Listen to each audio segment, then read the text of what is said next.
मैं अनिल स्वागत करता हूँ आपका अपने यूट्यूब चैनल लिटरेचर एस्पिरेंट पर।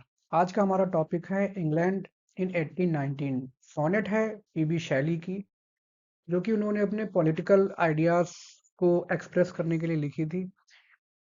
जैसा कि आपने उनकी बायोग्राफी का वीडियो देखा हो या पढ़ा हो आपने कहीं से, तो आपको पता होगा पीबी शैली अपने विचारों में कुछ ज़्यादा ही रेडिकल थे। उनको तमाम चीज़ों में ही वॉज आउटस्पोकन। जैसे रिलीजन में कोई दिक्कत थी तो बोलते, सोसाइटी में कोई दिक्कत थी तब बोलते, एनिमल्स राइट्स की बात उन्होंने की, मीट के खिलाफ वो थे, टर्न वेजिटेरियन थे। उन सब चीज़ों के लिए उन्होंने बहुत ज़्यादा वो मुखर थे, बोला करते थे। तो उसी हिसाब से सोनेट ये जो है उनकी, ये भी उसी आइडियोलॉजी को एक्सप्रेस कर रही है जो कि लिखी गई थी 1819 में। और चूंकि ये पॉलिटिकल थीम और सीधे राजा, गवर्नमेंट, चर्च, आर्मी सबकी बुराई को जो है प्रदर्शित कर रही थी, तो इस वजह से उनको कोई पब्लिशर नहीं मिला था। उस समय ये पब्लिश नहीं की जा सकी। ये पब्लिश की गई 1839 में, जब वहाँ के हालात सुधर गए। और उससे पहले ये उनकी डेथ भी हो चुकी थी। शॉर्ट लिव्ड लाइफ इन्होंने जी है। और यह एक अटैक है जो उस समय सोशल ऑर्डर ऑर्डर था उसके ऊपर, कि जो सिस्टम बना हुआ था उसके ऊपर बिटर अटैक है। इन्हें बुराई की है कि ऐसा नहीं, ऐसा होना चाहिए। इसके अलावा उनका एक सपना था कि वो पॉलिटिकल पोएम्स भी लिखेंगे और उनको पब्लिश कराएंगे, जो कि प्रैक्टिकली इम्प्लीमेंट नहीं हो पाया उनकी ज़िंदगी में। बाद में इन पोएम्स को अलग-अलग तरीके से आप पढ़ सकते हैं सर्च करके भी। हालाँकि आपके एग्ज़ाम के पॉइंट ऑफ व्यू से छोटी-सी पोएम है, सोनेट है, चूँकि 14 लाइन्स, उस वजह से ये इम्पोर्टेंट है। और ये ना तो कह सकते हैं कि ये शेक्सपियरियन सोनेट है, ना पेट्रार्कन सोनेट है। उन्होंने इसकी फॉर्म में अपने हिसाब से कन्वर्ट किया इसकी फॉर्म को। जैसे ऑक्टेव और सेस्टेट या वोल्टा, ऐसा कुछ नहीं है इसमें। सीधे एक एन्जाम्बमेंट टाइप लिखी गई है शुरू से लेकर एंड तक। और कोई ऐसी आइडेंटिफाई करने वाली राइम स्कीम भी इसमें नहीं मिलेगी। खैर, ये बात हो गई स्ट्रक्चर की। थीम की बात करें तो उन्होंने चर्च, आर्मी, गवर्नमेंट, इन सबको अच्छे से क्रिटिसाइज किया है। शुरू करते हैं इसका हिंदी एक्सप्लेनेशन। वो कहते हैं, an old mad blind despise and dying king. ये सीधे सीधे रेफरेंस है उस समय के तत्कालीन राजा जॉर्ज थर्ड का। वह उस समय 81 ईयर्स ओल्ड थे, 81 साल की उम्र थी। और वास्तव में फिजिकली वो थोड़ा बहरे हो चुके थे, थोड़ा कम दिखाई देना शुरू हो गया था, फिजिकली वीक भी हो चुके थे 81 साल की उम्र में। जाहिर सी बात है, सभी ऐसे हो जाते हैं, तो वो भी ऐसे हो चुके थे। लेकिन एक तरफ उनका गवर्नमेंट पे कोई भी कंट्रोल नहीं रह गया था, अपने मिनिस्टर्स पर कोई कंट्रोल नहीं रह गया था। He was just king by the name, सिर्फ नाम के राजा कह सकते हैं। प्रिंसेस, प्रिंसेस उनके लड़कों के लिए है, उनके बच्चों के लिए, जो कि 9 थे, गिनती में 9 थे। और सबके सब अपनी वाहियात आदतों के लिए जाने जाते थे। सोसाइटी वास्तव में उनसे नफरत करने लगी थी। उनकी उनके टेस्ट, उनके काम लगते ही नहीं थे राजकुमारों जैसे हैं। The dregs of their dull race. Dregs मतलब होता है कीचड़। जैसे जहाँ पानी भरा हो, पानी भरा होने के बाद पानी सूख जाए तो जो कीचड़ रह जाता है थोड़ा गीला, उसको गाद बोलते हैं। तो उन्होंने उनको गाद बोला है, कीचड़ बोला है, ऑफ देयर डल रेस। और अपनी उनकी जो उनका खानदान, डल रेस का मतलब उनका जो निष्क्रिय खानदान है, उसके वो कीचड़ नुमा प्रिंसेस हैं। क्योंकि राजा के बाद 1819 में पोएम कंपोज हुई, 1819 में ही ये खत्म भी हो गए राजा। और उसके बाद जॉर्ज फोर्थ आया, लेकिन चीजें बदली नहीं, हालात ज्यों के त्यों बने रहे। तो वो राजा को उन्होंने यहाँ पर बहुत ज्यादा डिस्पाइज्ड, नफरत करने वाला बताया है, कि बहुत ज्यादा नफरत लोग करते थे इससे, नफरत योग्य। हु फ्लो, अब उनके लड़कों की बात कर रहे हैं। Who flow through public scorn, जिनसे पब्लिक बहुत ज्यादा नफरत करती है, फिर भी वो कीचड़ बह रहा है। मतलब पब्लिक उनसे बहुत नफरत कर रही है, फिर भी अपनी जिंदगी वो जिए जा रहे हैं ऐशो आराम से। उन्हें फर्क नहीं पड़ रहा है लोगों के सेंटिमेंट से, लोगों की आकांक्षाओं से उनके प्रति क्या क्या है। Mud from a muddy spring. Muddy spring फिर से खानदान के लिए रेफरेंस है, कि जैसे कीचड़ से कीचड़ ही निकलेगा, ठीक उसी तरह से जो खानदान है इतना गंदा हो चुका है, तो उससे जो जो प्रिंसेस निकल रहे हैं, राजकुमार निकल रहे हैं, वो खुद गंदे ही हैं, कीचड़ नुमा है। तो अब ऐसी पोएम को कौन पब्लिश करता है? कोई पब्लिशर अगर पब्लिश करता भी तो जाहिर सी बात है, जिंदगी में दोबारा कुछ और पब्लिश करने के लायक नहीं बचता, जिसमें सीधे डायरेक्ट अटैक वो राजा पर कर रहे हैं पीबी शैली।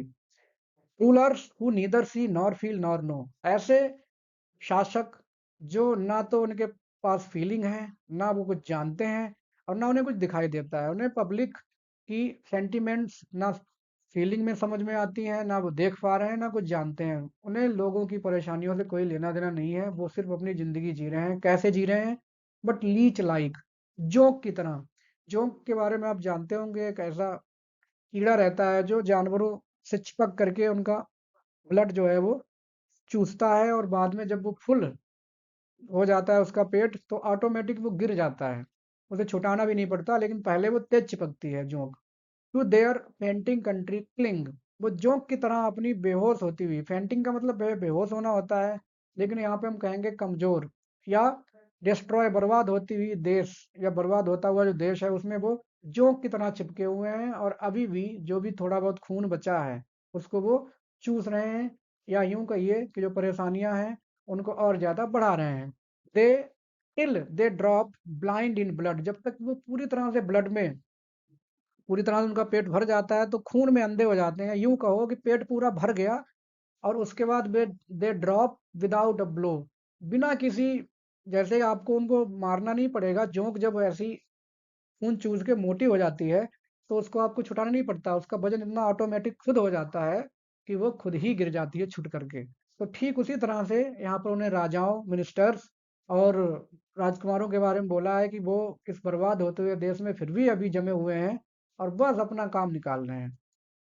People starved and stabbed in the untilled field, untilled field का यहाँ पे रेफरेंस है मैदान की तरफ।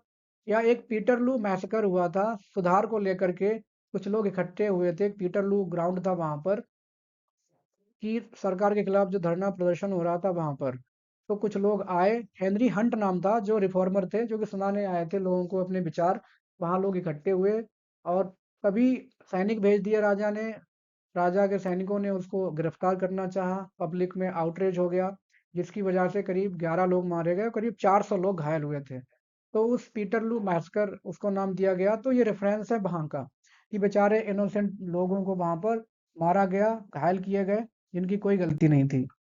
सब अब वो बोल रहे हैं यहाँ पर आर्मी के बारे में। An army whom liberticide and prey, liberticide का सेंस जो लिबर्टी है, आजादी को खत्म कर देने वाले, एंड प्रे का मतलब यहाँ कॉमन लोग, makes a two edged sword to all who wield, कानून है तो वैसे लोगों की रक्षा के लिए, आर्मी लोगों की रक्षा के लिए, लेकिन उसको बना दिया गया है दो धारी तलवार, जो कि लोगों पर शासन कर रही है, एक तरह से उनको टॉर्चर कर रही है, सैनिक टॉर्चर कर रहे हैं। और कहीं ना कहीं इसका खतरा ये भी है कि ये खुद राजा के विरुद्ध भी ना कुछ विरोध करने लगे, या कहो कि तख्ता पलटना भी कर दे, क्योंकि उसको बताया है टू एज्ड स्वॉर्ड, दोनों तरफ भाई, जिससे काट रहे हो खुद भी कट सकते हो। तो हो सकता है ये आर्मी कभी उठ खड़ी हो सीधे राजा के विरुद्ध और तख्ता पलट हो जाए, तो ये भी हो सकता है, ऐसा वो बताते हैं। पब्लिक टॉर्चर तो कर ही रही है आर्मी। फिर बोलते हैं golden and sanguine laws, golden का मतलब आप जानते हैं सुनहरे, और सैंग्विन का मतलब होता है एकदम लाल, ब्लडी रेड, खून की तरह जो लाल है। Laws which tempt and slay, कानून ऐसे हैं कि एक तरफ गोल्डन है, जैसे जो विरोधी हैं या जो अपराधी टाइप के लोग हैं या कॉमन पीपल भी हैं, उनको लगता है कानून में कुछ लूप होल्स हैं, तो चलो विरोध प्रदर्शन किया जाए। जैसे अभी पीटर लू मैस्कर की बात कर रहे हैं, विरोध करने गए, लेकिन तुरंत दूसरी तरफ क्या हो गया, टेम्प्ट करते हैं कि आओ भाई हमारे खिलाफ आवाज उठाओ। और दूसरी तरफ स्ले का मतलब होता है हत्या करना, लेकिन जैसे ही किसी ने आवाज उठाई तो उसको फांसी पे चढ़ा देते हैं, या पीटर लू मैसकर जैसा हाल होता है जिसमें निर्दोष लोग मारे गए। तो एक तरफ कानून ऐसे हैं गोल्डन, और एक तरफ रेड है, दोनों बातें हैं उनमें। लोगों को लगता है कि चलो हम आवाज उठा सकते हैं, लेकिन तुरंत ही they are executed, they are murdered. ये बात बताई गई है। आगे कहते हैं रिलीजन क्राइस्टलेस, कहने के लिए क्रिश्चियनिटी है, लेकिन कोई भी मोरलिटी उसमें नहीं बची है। धर्म जो है वो क्राइस्टलेस हो गया है, भगवान को नहीं मान रहे हैं, गॉडलेस, कोई भी नैतिक सिद्धांत बचे ही नहीं है। अब बुक सील्ड, ऐसा लग रहा है कि जो भी बाइबल है वो सील करके रख दी गई है, या उसके सिद्धांत अब लोगों के सामने नहीं आ रहे हैं, या इनको फर्क नहीं पड़ रहा है। बाइबल, यहाँ पर बुक सील्ड का सेंस बाइबल से है कि कोई भी मतलब नहीं रह गया है सिद्धांतों से, जैसे कि वो पलट करके दबा करके रख दी गई हो। सीनेट, यहाँ पे गवर्नमेंट जो पार्लियामेंट है उसकी बात कर रहे हैं। टाइम्स वर्स्ट स्टैचू, जो कि इतने लंबे समय से चली आ रही है इंग्लैंड में पार्लियामेंट, अनरिपील्ड, अनरिपील्ड का मतलब अनएक्सपायर्ड, जो कि अभी भी इन प्रोग्रेस है। इतने दिन से चली आ रही, लेकिन हुआ क्या है? कुछ नहीं हुआ है। काम कर रही है, जैसे कि आर ग्रेव्स फ्रॉम विच, जैसे कि ये सारी चीजें क्या बन चुकी हैं?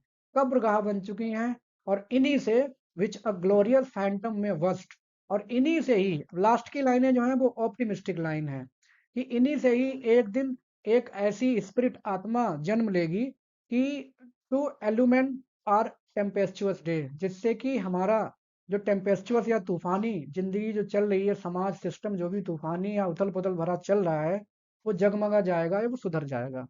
तो लास्ट में अंतिम पंक्तियों में वो एक ऑप्टिमिस्टिक एटीट्यूड एक्सप्रेस करना है पीबी शैली, कि भले ही ये सारी चीजें हों, लेकिन उम्मीद है कि एक टाइम बाद इन्हीं कब्र से एक ऐसी आत्मा निकलेगी जो सब कुछ ठीक कर देगी, या एक टाइम बदल जाएगा।